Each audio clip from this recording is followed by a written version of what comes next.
estamos en el capítulo, ¿cierto?, de la gestión del conocimiento, y vamos entonces a entrar al temita de la sistematización, que es una de las herramientas más empleadas, por supuesto, para la gestión del conocimiento. Yo le subí a un curso un texto de Torres, ¿ya?, una colega,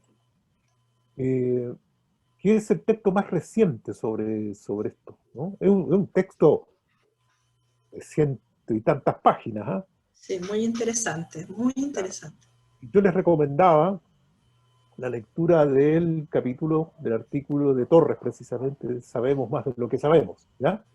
Pero, por supuesto, todas las otras experiencias son también a consultar, porque son experiencias prácticas, ¿no?, aplicaciones de la sistematización. Entonces yo creo que ahí está el gran libro de la sistematización más actualizado. Hoy día yo les voy a comentar también sobre la sistematización desde la perspectiva de Torres, ¿no?, que uno de los autores más colombianos, ¿no?, más destacados en estas materias, ¿ya?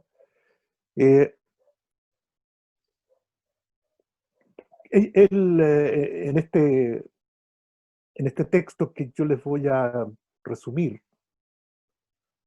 que se llama La sistematización como investigación interpretativa crítica, él trabaja colaborativamente con Disney y Barragán Cordero, ¿no?, su colega de trabajo. Bien, pues a ver, les voy a entonces introducir, ¿ya?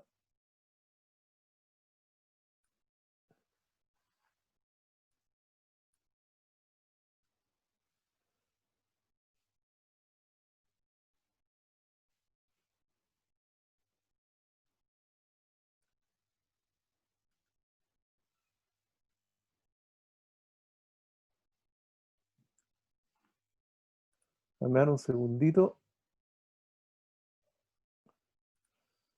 que se me fue un poco en collera esto. Mientras Víctor encuentra su presentación, yo les quiero recordar que es muy importante que nos envíen el instrumento número 2, ya sea sesión a sesión o cada 3 sesiones. Hasta el minuto hemos recibido pocos instrumentos completados, instrumentos número 2 completados, pero de mucha riqueza, como decía al principio, así que los invito a todas y todos a hacer este envío. Es muy importante que lo hagan porque se transforma en el portafolio que les permite realizar el proceso de autoevaluación al finalizar el curso. Así que desde esa perspectiva podría decir más o menos quién es, ¿verdad?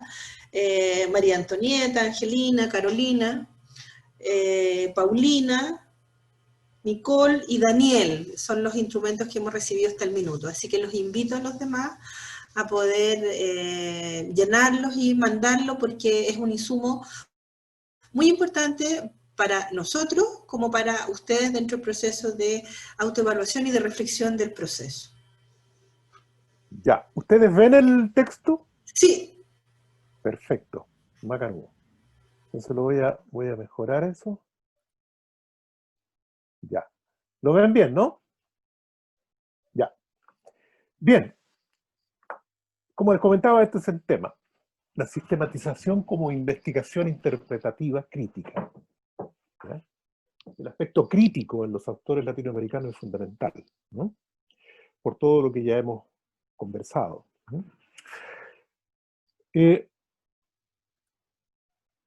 Vamos a lo primero. Algo que ya hemos repetido hasta el cansancio, ¿no?, pero que es importante recalcarlo porque en Chile la academia, la universidad, no reconoce todavía la sistematización como producción de conocimiento. Es decir, no la reconoce como investigación formal, ¿ya?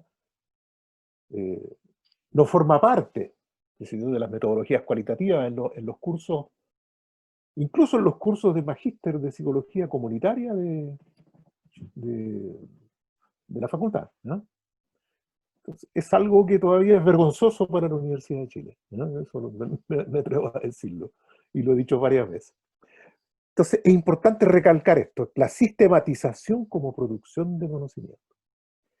Es una producción intencionada, ¿cierto? Y situada. Eso es lo propio de la sistematización, porque enfatiza la comprensión de lo singular de una experiencia, de lo vivido, ¿ya? O de lo que se está viviendo. Y tal como ha sido vivido, o tal como está siendo vivido por sus actores, ¿ya? Y por supuesto que, además de esto, de este conocimiento que procede de esta fuente viva, por decirlo así, del mundo de la vida, hay una conversación con los saberes formalizados, pero lo esencial primero es, ¿cierto?, el análisis singular del acontecimiento que nos interesa, ¿ya? Por ejemplo, en los núcleos, en los temas que ustedes han definido preliminarmente, puede que cambien algunos, pero de lo que yo tengo anotado, tenemos allí eh, espacios de análisis, dimensiones de análisis muy, muy importantes y situadas, ¿no? Educación a distancia, las emociones, la transición a las clases presenciales, el otro gran tema, ¿no? El tercero, el de Karina, el jardín de las emociones, ¿cierto? El huerto escolar. Y el cuarto, la capacidad inclusiva de las comunidades educativas, especialmente en relación al fenómeno de la migración, ¿ya? Que Chile no ha sabido todavía abordar de manera adecuada, ¿no? El tema de la multiculturalidad. Eso es lo singular que va, por ejemplo, que puede ser estudiado a través de la sistematización. Es una modalidad participativa, es el otro concepto. Lo participativo también en la visión latinoamericana es fundamental, lo crítico y lo participativo, ¿eh? Desde Pablo Freire, Falsborda, en fin, Maritza Montero, todos los autores coinciden en ese punto.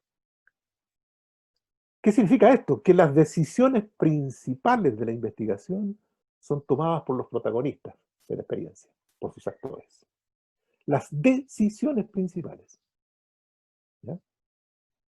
¿Por qué se va a sistematizar? ¿Qué se va a sistematizar? ¿Cuál práctica de la organización o colectivo va a ser objeto de reflexión? En este caso, ¿cierto?, de la comunidad educativa. ¿Cómo? ¿Con quiénes?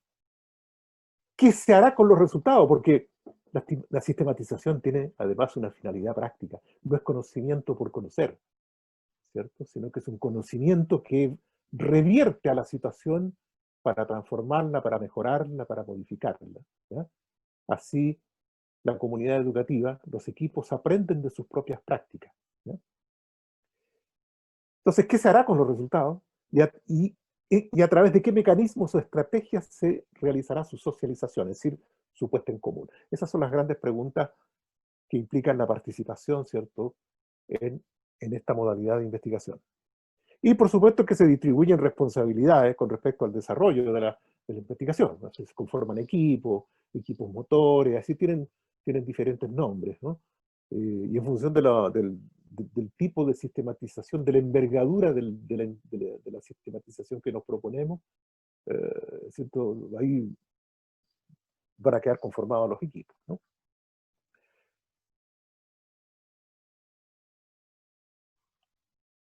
Es producción de conocimiento porque, y este es un punto importante, y este es como una de las cosas básicas que hace la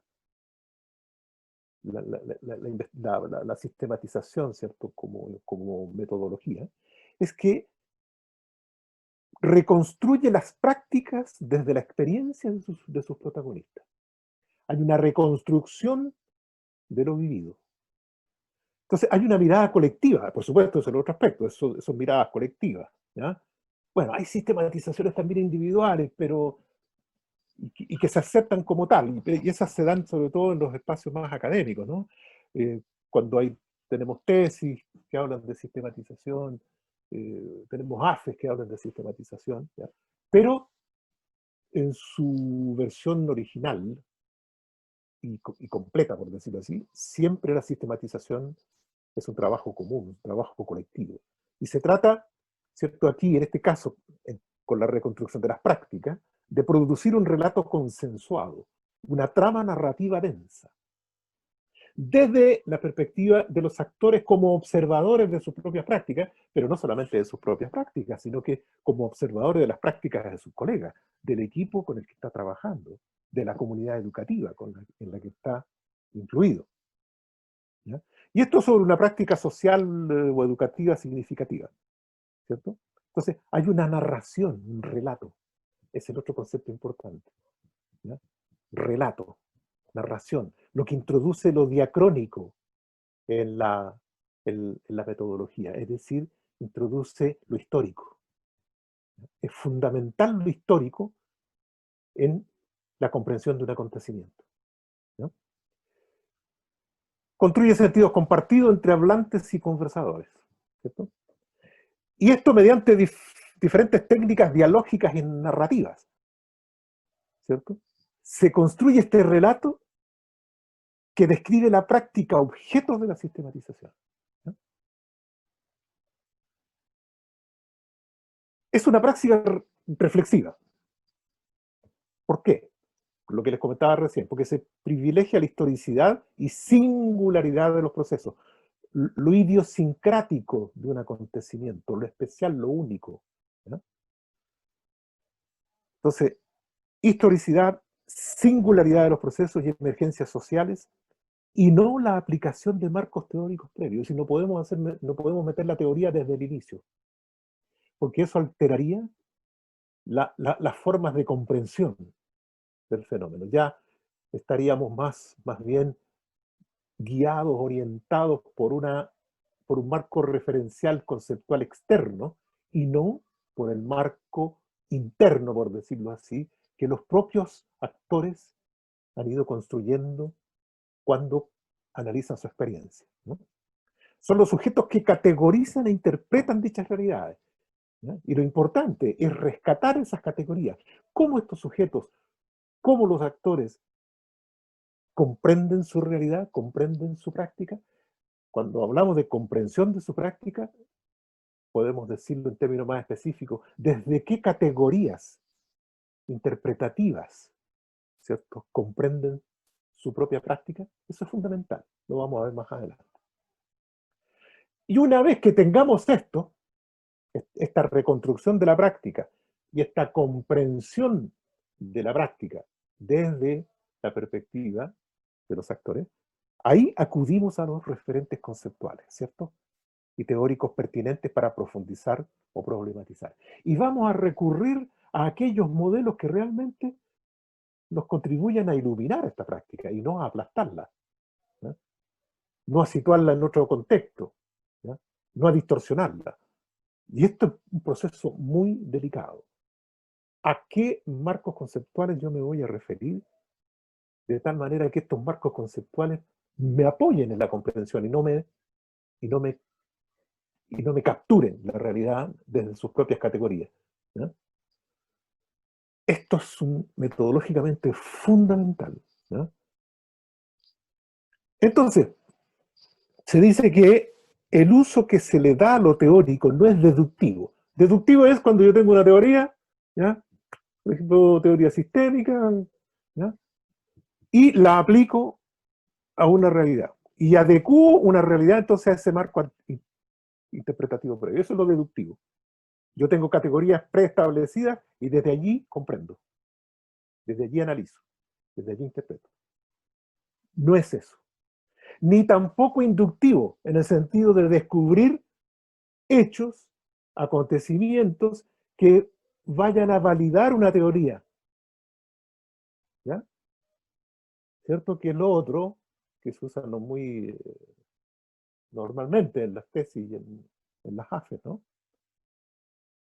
Sino, ellos acuñan un nuevo concepto, ¿cierto?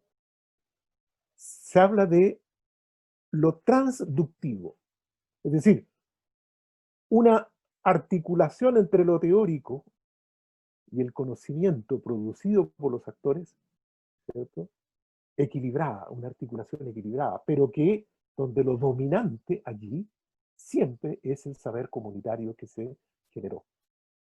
y que solamente después el marco conceptual viene a iluminarlo, viene a aclararlo en ciertos aspectos, viene a hacer algunas preguntas que pueden profundizar en esa comprensión, pero nunca a suplantar esa, la visión desde de los actores, ¿cierto?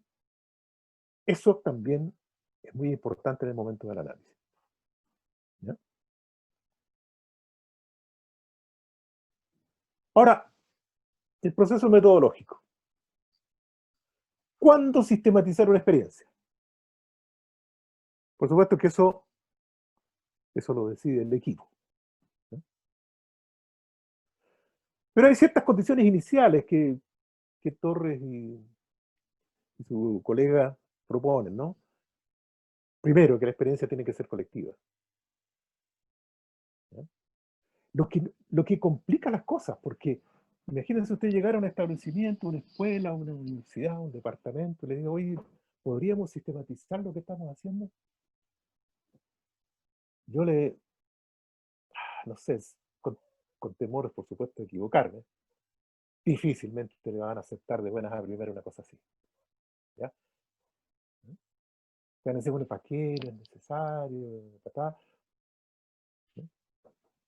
Lo digo porque a mí me ha tocado, ¿ya? Entonces, no es que de buenas a primeras el equipo le va a decir, oye, sí, necesitamos sistematizarnos lo que hacemos. Ya.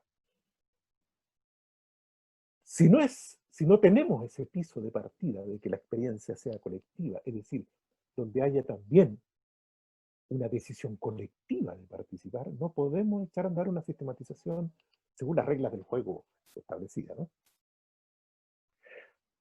Otro criterio es que si logramos nosotros instalar la idea de sistematizar en una comunidad educativa, en una escuela, en un jardín infantil, en el equipo sistematizador tienen que estar los ejecutores, ¿cierto?, de la experiencia. No podemos dejarlos fuera a los que están haciendo las cosas. Ellos tienen que estar y tienen que tener la voz cantante en esto, ¿no? No es difícil, no, perdón, es muy difícil también incorporarlo, ¿no? Hay muchas reticencias, en fin, ¿no? Pero este otro momento, otro criterio importante. Los ejecutores tienen que estar en el diseño de la sistematización, en los momentos de análisis, de interpretación y de socialización de la investigación. Es decir, ellos tienen que apropiarse de la investigación. O sea, ya hay un proceso de gestión motivacional que no es menor, de parte de lo que vamos a llamar, y aquí podemos instalar ese, ¿cierto? Eh, el, el, oh, disculpen, no sé qué pasó, pero dice que la sesión terminará en 10 minutos. De nuevo un problemita con Zoom con la universidad, ¿ya? Bueno, frente a eso, Rodrigo está ahí. Rodrigo Pérez, Sí, ¿sí? acá estoy. Ya, usted es coanfitrión por si acaso, ¿ya? ¿Sí? Entonces, yo lo que voy a hacer es, pasado los 10 minutos, voy a de nuevo convocar a una nueva reunión, ¿Ya? ¿ya?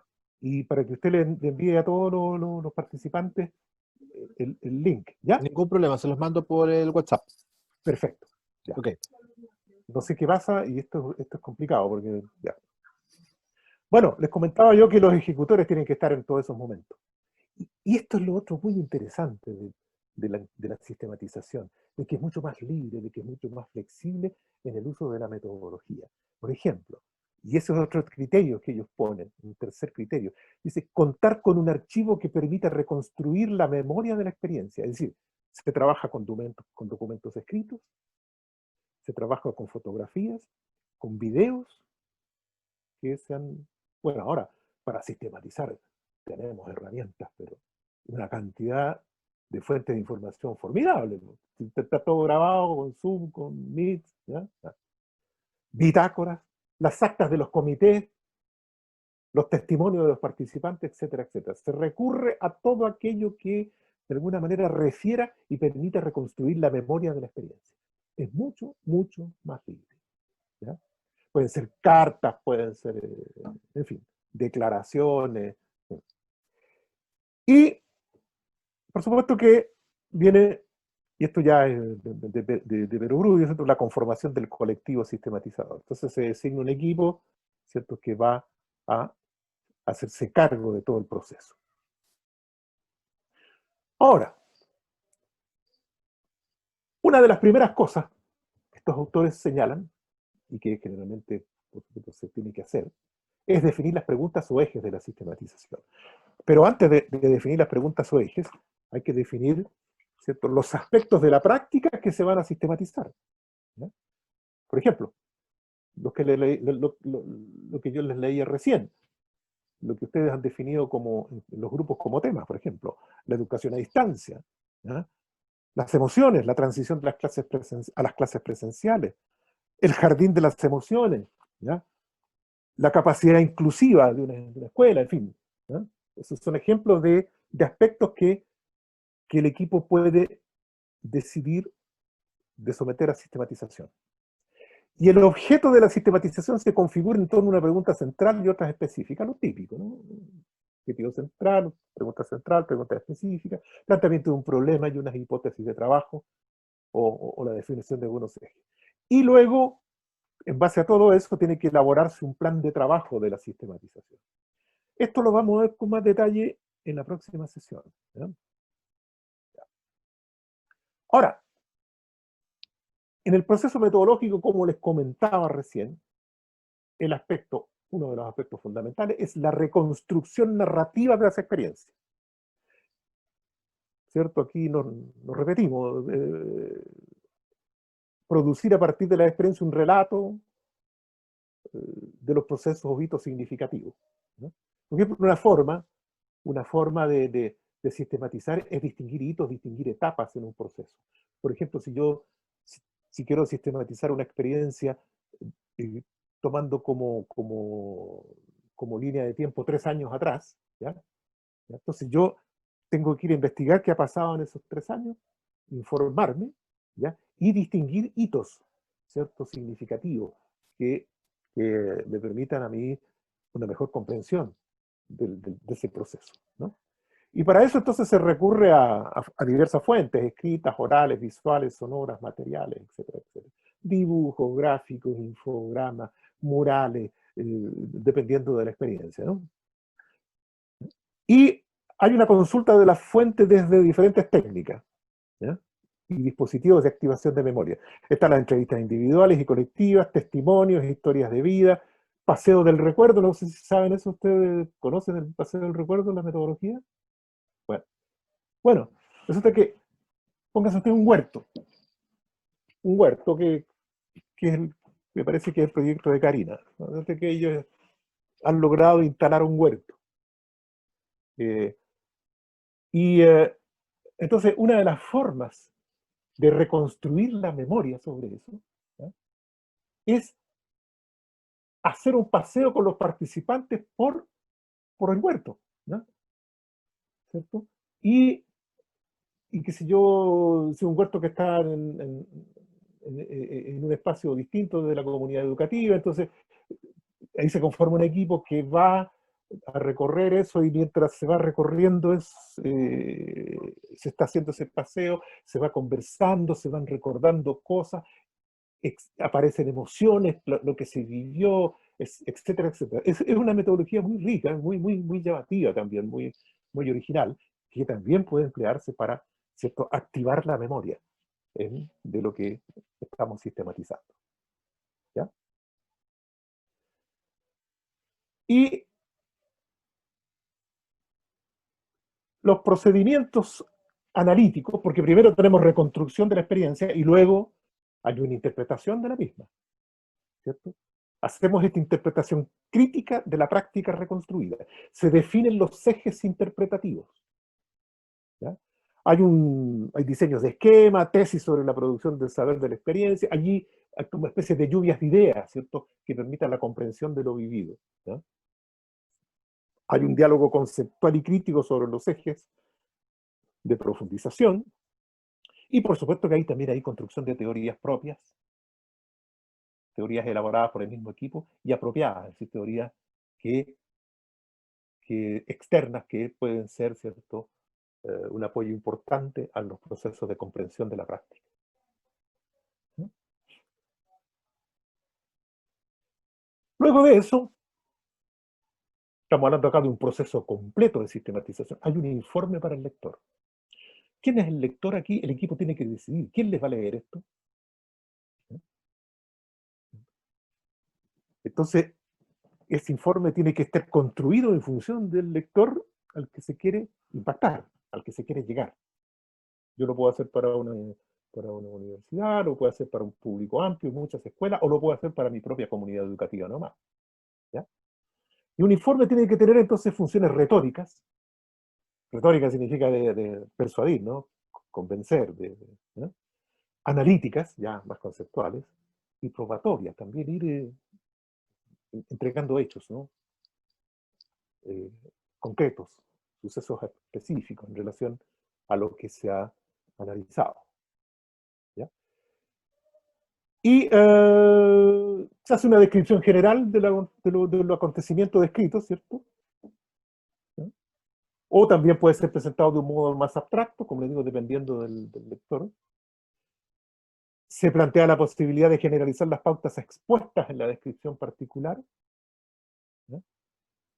En este caso, con una perspectiva, entre comillas, más académica, ¿cierto? Se privilegia el lenguaje más analítico, más argumentativo y formalizado. ¿Ya? Y luego viene la puesta en común.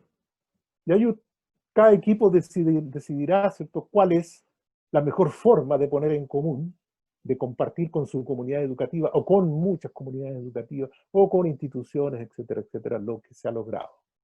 ¿Ya? Y es lo que se denomina una socialización de los resultados, ¿no? A través de diferentes medios. Pueden ser talleres, guías, cartillas para el trabajo organizativo. Generalmente tienen que ver, ¿cierto?, también con metodologías participativas. ¿Ya? Bien, nos queda menos de un minuto, dice aquí. Yo creo que le dimos una vuelta a todo. Cuando esto se apague y logremos reconectarnos, entonces podemos hacer algunas reflexiones en torno a lo que he conversado, a lo que les he presentado. ¿Ya? Eh,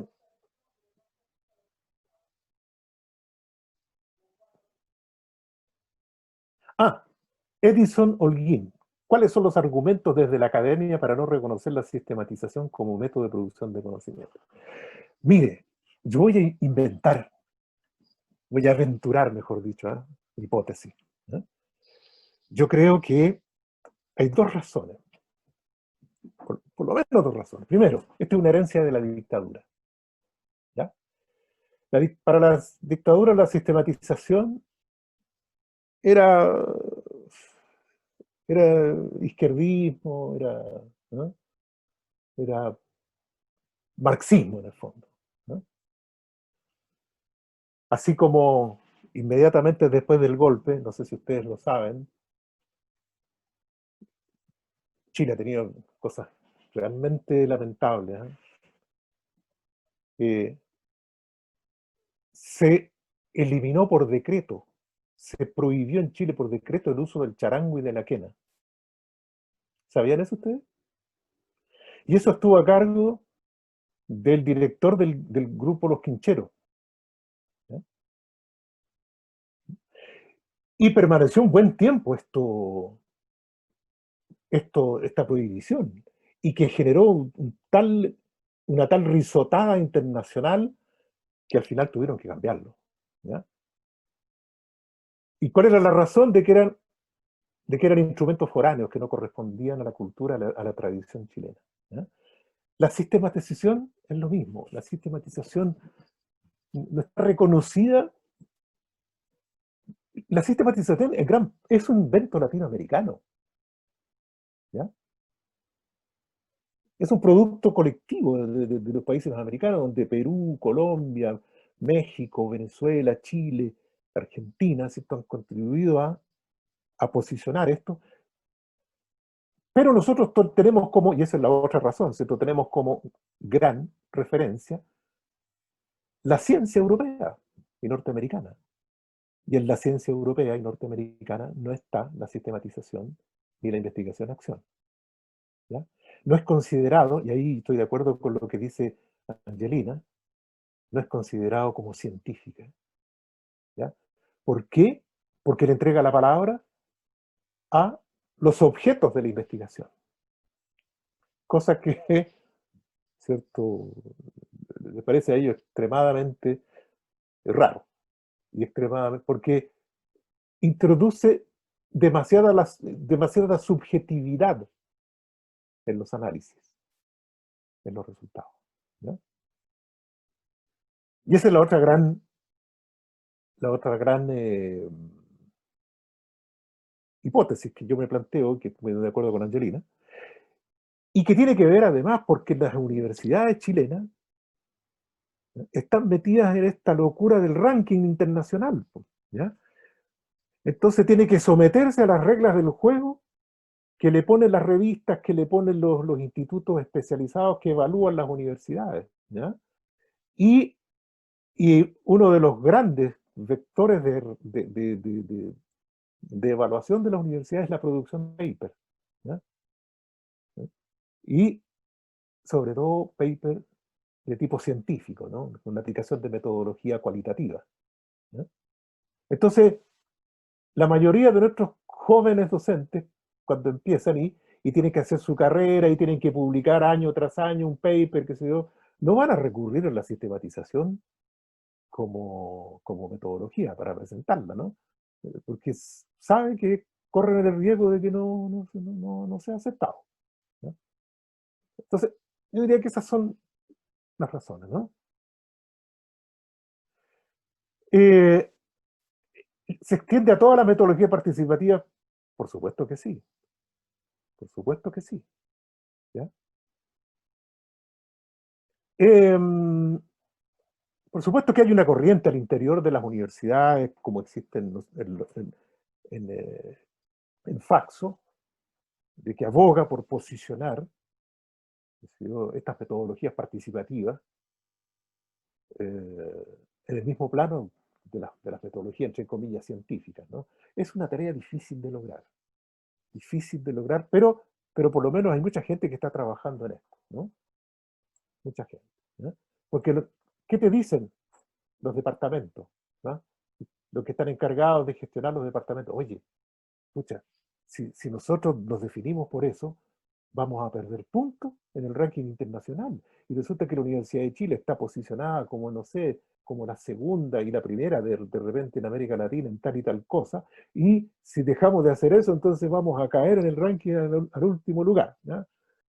¿No? Estos famosos rankings en los que se mete el Estado chileno. Ustedes en educación saben bastante de esto, ¿no? Ya. ¿Otra consulta?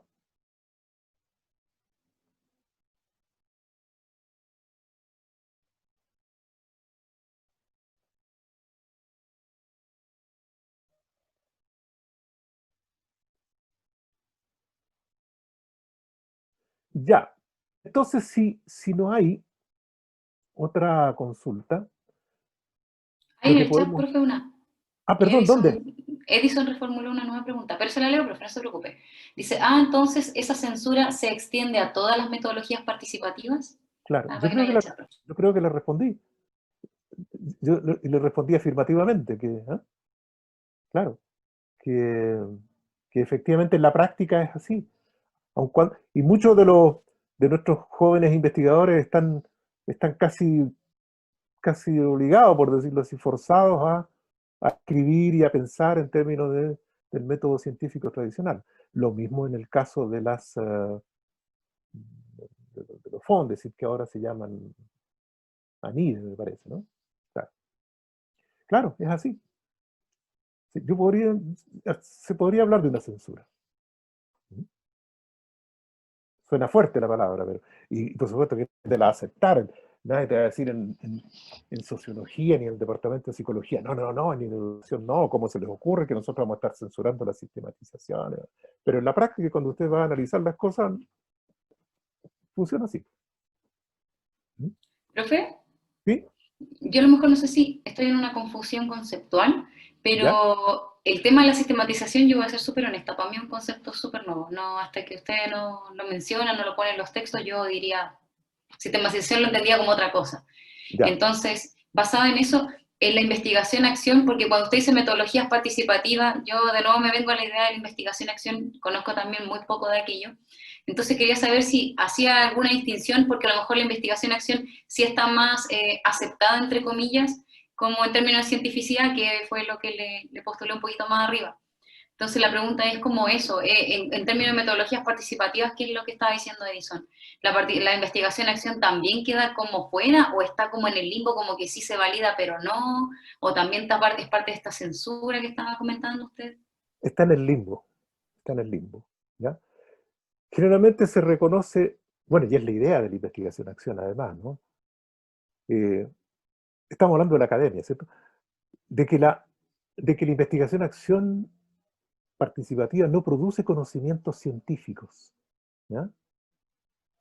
Eh, sino que produce conocimientos que van a ser aplicados y que van a revertir inmediatamente sobre la práctica, ¿no? Y en eso tienen razón, la investigación-acción no se propone eso, porque si no, perdería su visión, ¿no? Y se transformaría en una herramienta académica solamente. Y no es la idea, para nada, ¿ya? La investigación-acción la vamos a ver en la próxima sesión. Ahora, todas estas metodologías están emparentadas, ¿ya? La sistematización, la investigación-acción, tienen la misma lógica, ¿no? La lógica participativa, colectiva, la lógica de gestión del conocimiento, eh, etcétera, etcétera, ¿ya? Pero por supuesto que tienen como hay autores distintos detrás, escuelas distintas, ¿ya? Pero tienen muchos aspectos comunes, ¿ya? Eh, Eso. Eh, y por supuesto que hay otra metodología, como por ejemplo la planificación situacional. La planificación situacional se contrapone a la planificación programática, que es la que existe en Chile actualmente, ¿ya? Y que es la que ustedes usan en las comunidades educativas. Ustedes programan para el año, ¿ya? Voy a emplear siempre se dice, se programa para toda la vida, ¿ya? Y esa programación permanece tal cual, no cambia, ¿ya? No tienen ustedes las herramientas para modificarla según se vayan dando las situaciones, ¿ya? Y por eso el gran descalabro que quedó con la pandemia, porque todas las planificaciones programáticas se fueron al suelo, ¿ya? Incluso los conceptos de semestre, de año académico, ya nadie los entiende bien, ¿ya? Yo siempre cuento esta historia, que me parece un poquitito hilarante, pero bueno, pero igual fue una realidad, de que unos colegas de otra universidad, no la voy a mencionar acá, ¿no? De otra universidad, terminaron recién el semestre pasado, ¿cierto? Pudieron finalizar el semestre pasado, el segundo semestre del año 2019, ¿ya? Imagínense ustedes el enredo que deben tener en la cabeza, cómo van, ¿ya? ¿Y dónde van? Pero ellos tienen que seguir funcionando con planificaciones programáticas, ¿ya? Entonces, y por eso el concepto de planificación en el PEDA, claro, Angelina, sí. ¿Y cómo? A ver, Angelina, ¿usted lo sabe? Soy ¿Lo estudiante de escuchó? pregrado de esa universidad, pues profe Lanto también. Y nos pasó con los paros, toma, Siempre enero, nos clases. pasaba, profe, sí, pero ahí bueno, con Navidad, harta paciencia. Navidad, nuestro arbolito de Navidad estaba ahí En en el centro enero. estudiante. Y lo teníamos ahí. Se fijan ustedes, ese es un ejemplo muy bueno de cómo la planificación programática, ¿cierto? Es una herramienta que de repente no nos sirve para nada. Y que solo sirve para confortar, qué sé yo, los deseos de algunos administradores que dicen, hoy por fin tenemos esto ordenado, ¿no? ¿Ya? Pero eso en la práctica todo esto es un descalabro, ¿no? ¿Ya? Y los que sufren son los que están en la aplicación, porque, ¿ah? O siendo las víctimas, ¿no?, de esta planificación programática. Pero jamás se va a pensar en cambiar la planificación programática por la planificación situacional, porque les van a decir, no, eso significa que no podemos estar cambiando todos los días los planes de trabajo, no, eso no puede ser, eso no corresponde a un plan, eso no es científico, un plan tiene que tener un vector, una direccionalidad, y qué sé yo, y meta, y proceso. En cambio, con la planificación situacional, usted a cada rato tiene que estar explorando las situaciones, a ver cómo están, e irse ajustando, ¿se fija? Entonces, y eso es un dolor de cabeza para los programadores de Estado. Así como para nosotros, los que estamos más en la práctica, es un dolor de cabeza la planificación programática. Para ellos, la planificación situacional es un terremoto mental. ¿Ya? Dicen, no es posible, ¿cómo esto? ¿Ya? Eso, así que ya. Estamos llegando a las 7. Yo les sugiero que ahora hagamos esa pausa y vamos a llamar de nuevo entonces a la sesión a las 7:15, ¿cierto? Ya, profesor, hagamos lo siguiente. ¿Me escucha? ¿Sí? Ya. A las 7:10 usted va a mandar un nuevo link A las 7:10. y sí, yo de 7:10 a 7:15 voy a tener tiempo para hacer los grupos.